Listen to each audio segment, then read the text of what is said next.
আসসালামু আলাইকুম এভরিওয়ান। আশা করি সবাই ভালো আছেন। আমিও আলহামদুলিল্লাহ ভালো আছি। আজকে সকাল সকাল আরও একটি ভিডিও নিয়ে চলে এলাম। আজকে সকালে জাউ রান্না করেছি আর তার সাথে চাপা শুটকি ভর্তা করব, তাই মরিচ, পেঁয়াজ আর রসুন ভেজে নিচ্ছি।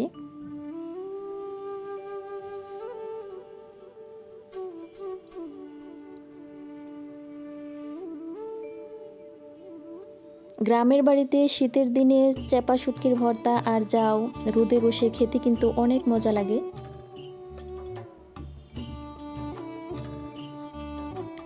নাস্তা খেয়ে আমি আমার ঘরের কিছু টুকিটাকি কাজ করব। আমি যেহেতু চারতলার উপরে থাকি, আবারও রাস্তার সাথে আমার ঘরে কিন্তু প্রচুর ধুলা পড়ে। তো আমার ফার্নিচারগুলো বা ফুলদানিগুলো আমার সব সময় ভালোভাবে পরিষ্কার করতে হয়। ফার্নিচারগুলো আমি সব সময় ব্রাশ দিয়ে পরিষ্কার করি।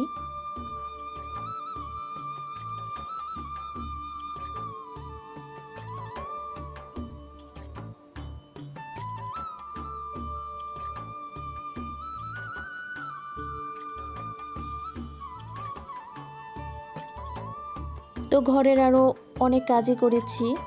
বিছানা গুছিয়েছি, ঘর ঝাড়ু দিয়েছি, কিছু কাপড় চোপড় ধুয়েছি।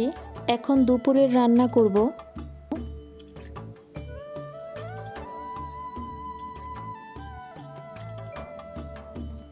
আজকে আমি সিমের বিচি দিয়ে, আলু দিয়ে, বেগুন দিয়ে গুলশা মাছের ঝোল রান্না করব। তাই আমি সিমের বিচিগুলো ভালো করে সিদ্ধ করে তারপরে খোসা ছাড়িয়ে নিব। আর লাউ শাক রান্না করব। লাউ শাকগুলো আমি ভালোভাবে কেটে ধুয়ে পরিষ্কার করে নিব, কারণ লাউ শাকে প্রচুর পোকা থাকে পাতার মধ্যে।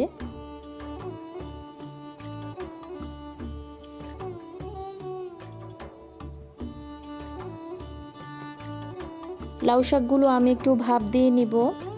লাউ শাকে আমি একটি কালো বেগুন, সিম আর আলু দিয়েছি। এভাবে আমার মা রান্না করেন, খুবই মজা হয়।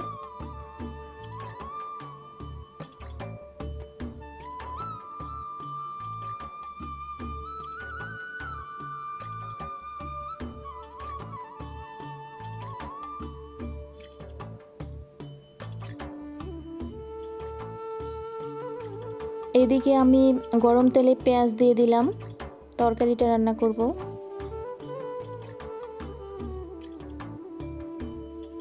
হলুদ, মরিচ, ধনিয়া, লবণ আর পেঁয়াজ রসুন বাটা একসাথে আমি পানি দিয়ে গুলে তারপরে দিয়েছি। এখন এই মশলাটা কষাতে হবে। এদিকে আমি মাছ ভাজি করে নিয়েছি। কষানো হয়ে গেছে, আমি আলুগুলো দিয়ে দিলাম, সাথে বেগুনও দিয়ে দিলাম।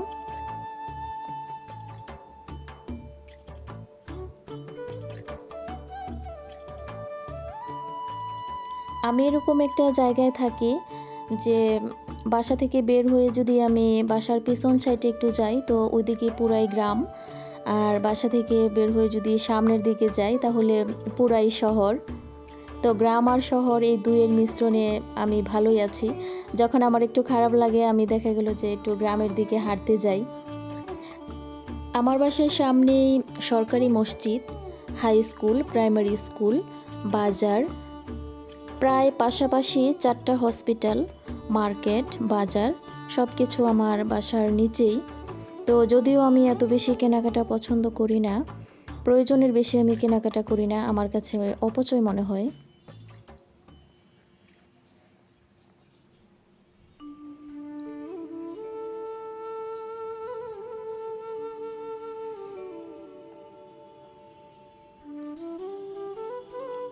আমার তরকারিটা হয়ে এসেছে। এই পর্যায়ে আমি মাছগুলো দিয়ে দিব।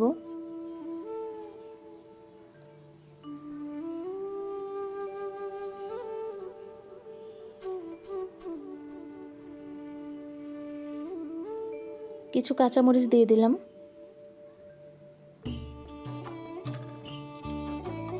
এদিকে আমি লাউ শাকটা ভাজি করে নিব।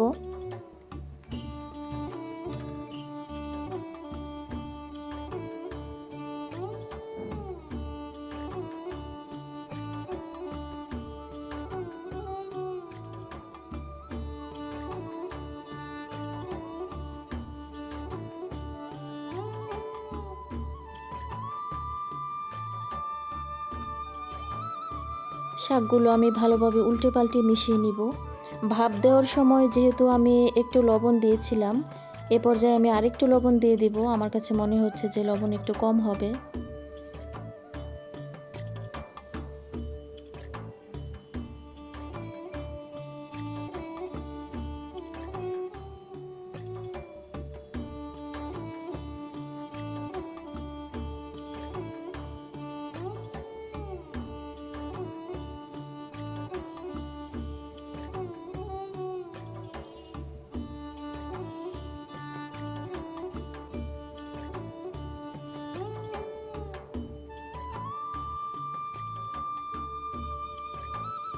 এই তো আমার সিমের বিচি, বেগুন, আলু দিয়ে গোলসা মাছের ঝোল রেডি হয়ে গেছে।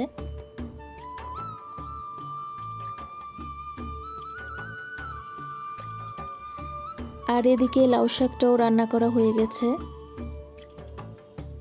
ভিডিওটি যদি ভালো লাগে একটি লাইক দিতে ভুলবেন না, আর চ্যানেলটিকে সাবস্ক্রাইব করে আমার পাশে থাকবেন। ভিডিওটি এই পর্যন্তই। সবাই ভালো থাকবেন, সুস্থ থাকবেন। আল্লাহ হাফেজ। আসসালামু আলাইকুম।